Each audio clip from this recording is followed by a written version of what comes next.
जाडू दे आज साकड हे माग, होऊ दे पहाट नवी.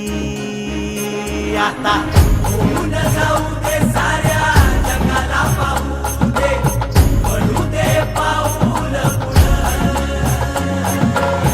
जरी काट पाया खाली टाकल्याला येऊ दे, पडू दे पाऊल पुढं. मोठी लढाई र लढू मातीसाठी र गड्या, मनगटाचं जोर लावून. दाटला जरी अंधार एकजूट होऊ आज, दिवा देऊ तेज दावर. तू आभाळ